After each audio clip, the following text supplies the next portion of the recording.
got you guys in the cab with me now. My 7810 here, our Gehl, and boy, this is some nice hay today. I mean, and the day is just super. Air's dry. It's September 1st. So typically, the rule of thumb is to get your hay cut before September 1st. You know, that's kind of for the sake of the alfalfa, so it has enough time to recover before winter. It's kind of a general rule. I don't think it has to be followed exact, but I think it has more to do with fertility of the soil. If your fertility is questionable, your plants could starve a little bit over winter and end up dying because of it didn't store up enough on the root system for the winter or something. But it's still nice to get done with it. The days are getting shorter. But boy, is it nice out there. There's a consistent breeze, and there's not one cloud in the sky, and the whole forecast actually looks pretty good like this.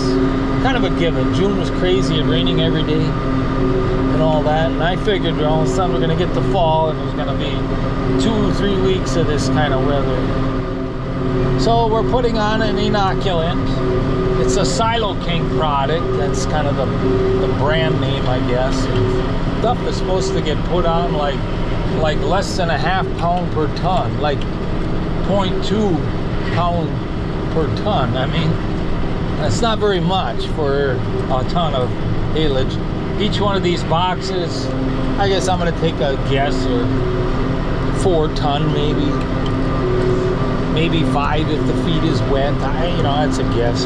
And that's the only way we really can do it, is around here with the crooked fields. Like this field's got more orchard grass in it. The other field we started with was almost pure alfalfa.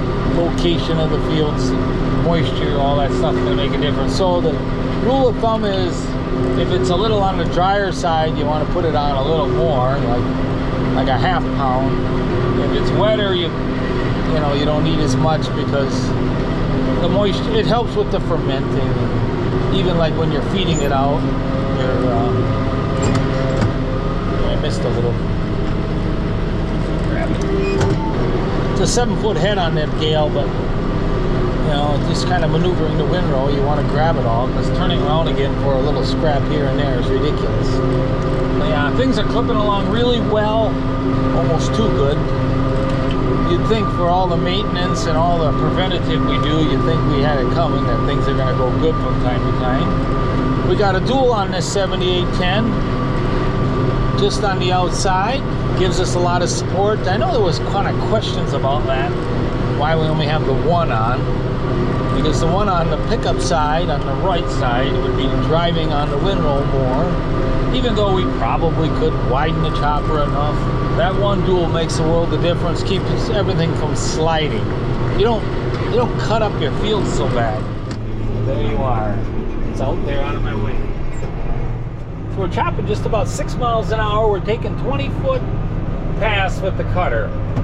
So two 10-foots. Where we just rake the one onto the other, so we only move every other windrow. I feel that's very efficient, and it kind of puts it on top of the windrow that's already there, so the leaves and stuff have a tendency to stay with it, so we don't lose much. Yeah, and then you got this, for the inoculant, we got this little gauge here, and you can set that dial. You're almost kind of salt shakering it on.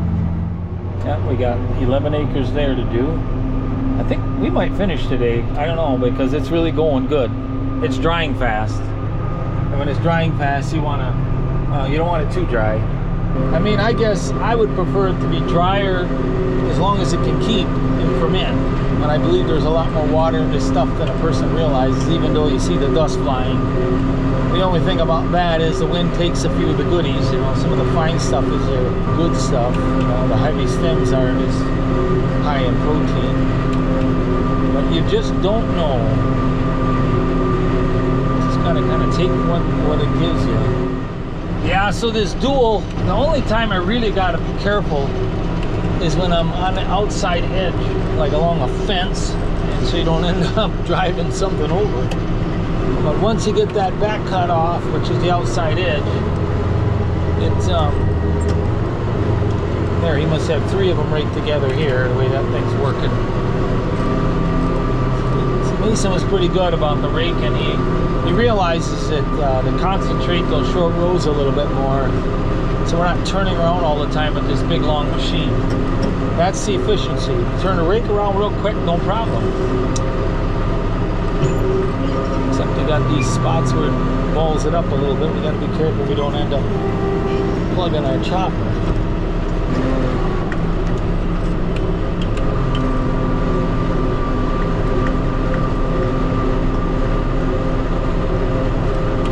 So I'm constantly on the control box, moving the spout, even the flapper, so because when I go over a high spot, it's blowing it up onto the roof of the box.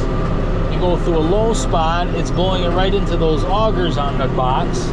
If you get too big of a slug going through, you could plug your spout doing something like that. So you constantly are maneuvering, and I think it makes the day go pretty quick. I mean, I don't know, I can't even imagine being on some big square flat fields. I wouldn't know what to do with myself. So then this chopper's got tandems, which is the wheels on it. You got, it's what they call walking tandems, and it absorbs a lot of the roughness of the field. So you're not bouncing with the chopper so much. That's an option. And in this area, that becomes kind of standard for some of the dealers to purchase them that way. And then when we turn with that full load behind, you don't get pushed as easily anyway. That all holds on pretty good. In my other chopper, I got the same tandem. It's got smaller wheels, but the same tandem axle.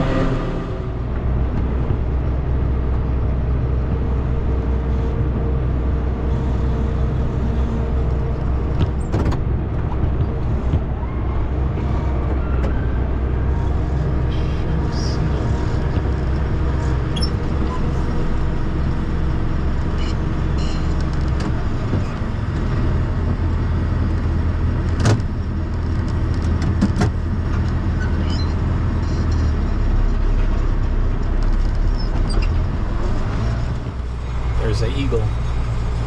Yesterday when I was mowing, there's several eagles swarming.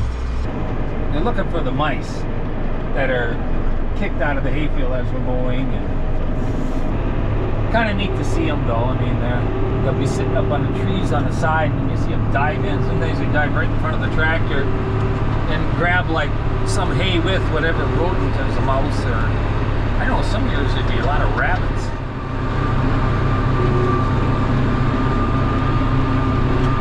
Got a lot of straight rows here coming up, so we're going to fill up pretty quick. There he is. He's on the ground on the other end, so if you guys can see him, he's walking. Pretty good size one, that. Now, when I was a kid, we didn't see eagles around here at all. I think there was some pesticide that had some effect on their eggs or something. There's a mouse or something there. They apparently got some pretty good eyes, so they can see every little thing moving in the grass.